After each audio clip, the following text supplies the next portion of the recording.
Fire signs, tignan po natin kung ano ang mensahe para sa iyo ngayong araw.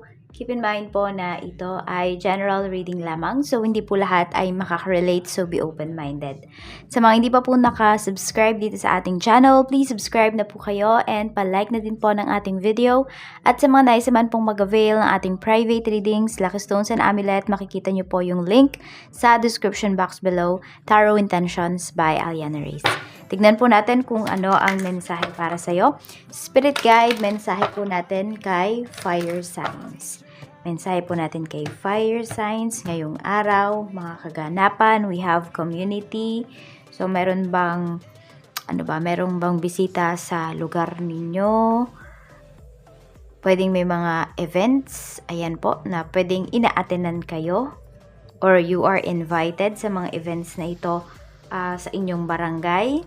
Pwedeng it's either may mag-sponsor or isa kayo sa sponsor, Fire Signs.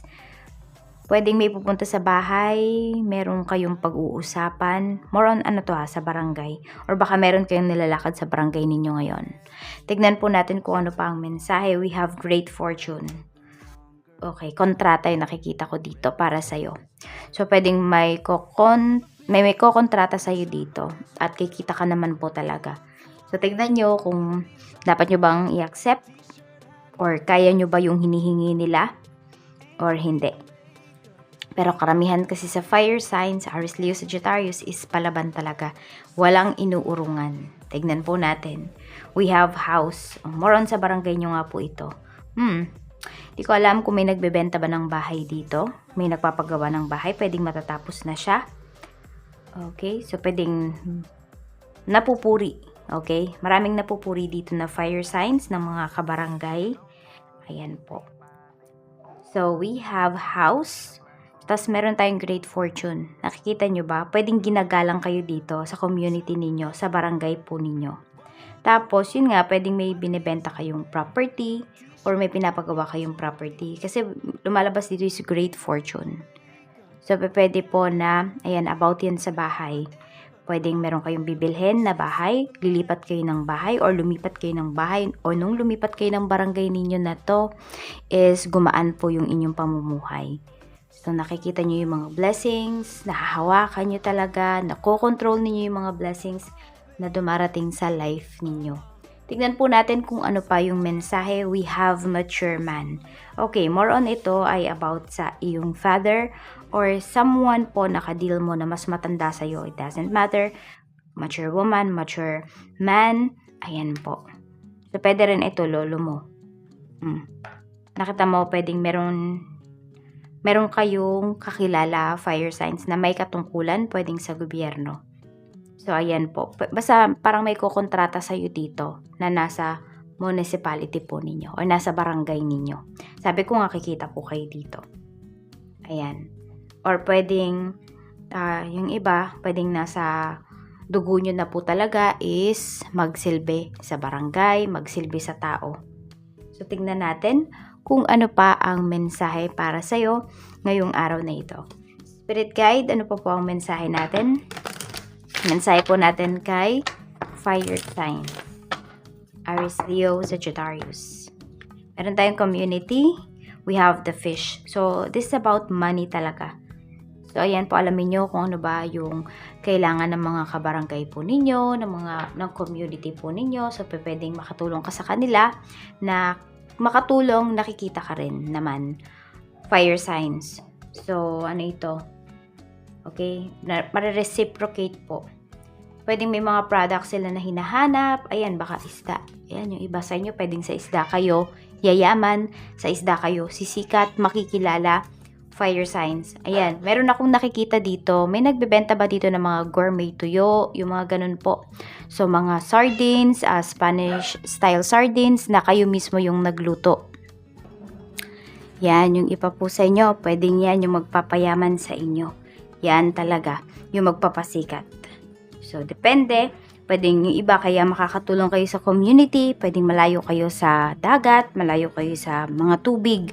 So, pwede po na yan, kayo yung magdadala ng mga fish, magsusupply ng mga fish. Tingnan nyo po. we have the ship. So, more on water po talaga yung pinapakita sa inyo dito. Fire signs. So, may kinalaman sa tubig yung pag-unlad ninyo. Mabilis yung flow po dito ng inyong finances, ng inyong ngayong araw. Okay? So, baka may mga ideas kayo na pwedeng gagawin nyo na po ng actions. What is the house? We have the key. Or eto, meron pala ako nakita dito. Meron iba sa inyo, kung meron kayong event na inatenan, sobrang magugustuhan nyo yung tubig. So, parang meron siyang lasa. Ayan. Or kung ano man tong iinumin po ninyo ngayong araw na to. Basta, could be expensive po yun. Expensive yun sa panlasa ninyo. Fire signs. Ayan po. So, we have the key. So, meron nga dito, pwedeng kukuha kayo ng bahay. Tapos na yung pinapagawa ninyong bahay. Finish na talaga siya. Or, pwede po na, ayan, meron kayong bebentahan ng property. So, kikita din po kayo dyan. So, mabilis. Fire signs yung transitions dito. Mabilis yung pag-usad ng money mo. Or ng sabihin natin, and also your credibility. Okay din siya ngayong araw. Meron tayo ditong the moon. So, meron lang dito nalulungkot. Okay, so pwedeng may binentang property. Or kung sino man po itong may-ari ng property na binebenta mo, fire signs, pwedeng talagang may sentimental value sa kanya yung bahay. Not just bahay lang yan para sa kanya, property lang yan. Pwede po na dyan kasi sila lumaki. Or dyan niya pinalaki yung mga anak niya. Ayan, so may pagdadalawang isip, pero pwedeng nangangailangan kasi ng pera. And, ikaw yung makakatulong. Basta, ngayong araw na to, fire signs, may mga ways ka para talaga makatulong sa ibang tao. Na, sabi ko nga, makakatulong ka na, mag-gain ka pa ng money dito. Yan. So, hindi ka talaga talo. Tingnan po natin, ano pa yung mensahe. Spirit guide, what is the fish? Ano po ang the fish spirit guide? Tignan natin. Meron tayo ditong self-care. So, ano ba to? Maaalagaan mo na yung sarili mo. Pwedeng ipapamper mo yung sarili mo ngayon. If meron ka talagang kikitain na pera. So, pwede rin naman na, ayan, sa barangay nyo may mga seminar. Or may mga trainings akong nakikita dito. Ayan po. Tingnan natin. Meron gusto yata ninyo na matutong magmasahe. So, pwedeng nakikitaan ninyo yung sarili ninyo na pwede kayong umunlad doon. Okay. Pwede rin beauty products. Ayan po. Pwede rin na may magpapamper sa'yo dito. Ayan. Could be may free something sa barangay po ninyo. Or ino-offer yung local government dyan sa inyo. Meron tayo ditong Venus. Ayan. May offer sa'yo dito. Sabi ko nga, it's up to you kung tatanggapin mo ba to or hindi. Ayan. Sabi ko, magigain ka rin dito. And true. Ayan. Venus offer. Meron tayo ditong Mercury, message, travel, communication. So, may binebenta talaga kayong property. Ayan po. Medyo magkakatawaran pa dito. Ayan po, at pwedeng i-visit ninyo ngayon yung site. Ayan o, may kukontak sa inyo. And yung taong to, tatawad, pero gustong-gusto niya yung property. Kaya pwedeng kuhanin niya talaga yan. We have cold detachment. So, ayan nga po.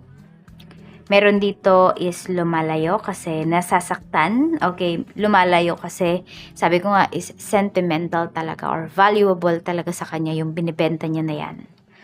Oo. Hindi lang dahil sa pera, hindi lang dahil sa halaga niyan, kundi sa mga memories. Ayun. Kailangan niya munang maging ngayon, maging matigas, maging cold kasi kailangan ng pera. So, tignan po natin. Pagdating naman sa trabaho, Spirit Guide, pagdating po sa trabaho ni Fire Signs, kamusta naman po ngayong araw na ito? Mayroon tayo ditong 10 of Cups. Ayan, so napakaganda po ng energy. Pagdating sa inyong trabaho, pwedeng turing sa inyo ng mga co-workers po ninyo is family na talaga or ganyan yung turingan ninyo pagdating sa trabaho. Lahat po ng problems, lahat ng mga gagawin sa trabaho ngayon is matatapos po yan. Or sabi natin, hindi man yan matapos, pero matatapos yung araw na to fire signs na okay kayo ng mga co-workers mo. Ayan po. Wala kayong ano dito. Kahit small conflict, wala po. So, tatapusin nyo yung araw na to na relax talaga yung energy ninyo. Yung tipong gusto mo nang magkinabukasan para matapos nyo na talaga yung trabaho nyo. So, tignan po natin pagdating naman sa negosyo. We have Page of Cups. May offer talaga sa'yo dito. May makikipag-communicate din talaga sa'yo dito. Kikita ka po dito, fire signs. So, tignan mo. Yan. Kung tatanggapin mo ba ito. Pero, panalo ka talaga dito.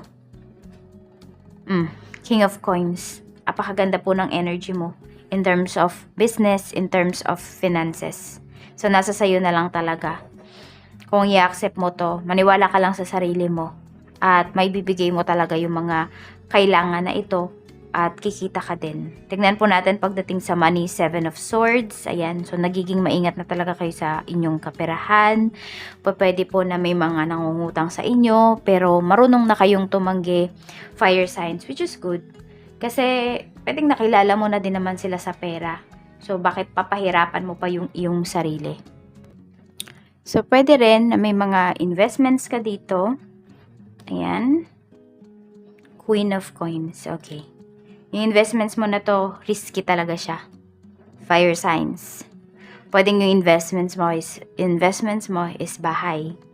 So, paano ba magiging asset itong bahay mo? So, pwedeng yun po yung pag-isipan mo. It's either ipaparent mo ba? May ipaparent ka ba sa part ng lupa, ng bahay na nabili mo? Or, titirhan nyo lang siya. Kasi pag tinirhan nyo lang po talaga siya, liabilities po yan. Yes, pasok siya sa liabilities. Hindi siya magiging asset. Kasi ginagastusan ng bahay, kuryente, di ba po? Tapos kapag kailangan pang i-repair, paparepair nyo pa pag may mga nasira. So, ayan. Pero ito kasi, yan po. Pwedeng kayo yung nagbebenta ng bahay. So, pwedeng makakagain talaga kayo dito ng pera. Tignan po natin. Okay, so maganda naman yung finances mo. Pinapakita talaga dito. And nagiging matalino ka na din talaga. Fire signs kung saan mo ba dinadala yung pera mo. Pagdating naman po sa love life, we have strength. Okay, may nagmamatigas talaga dito. Yan. Ayaw kang kausapin. Or pwedeng ikaw yung nagmamatigas dito. Fire signs, we have death card. Yan po. So, susuyuin ka naman itong person mo. Hindi kanya matitiis, fire signs. Pero ayan, sa ngayon kasi pwedeng pinaparamdam din niya sa'yo na may mali kang nagawa. Ayan yung nakikita ko dito. Or may mali kang nasabi sa kanya. Meron siyang pinaparealize sa'yo as of this time na hindi kanya kinakausap.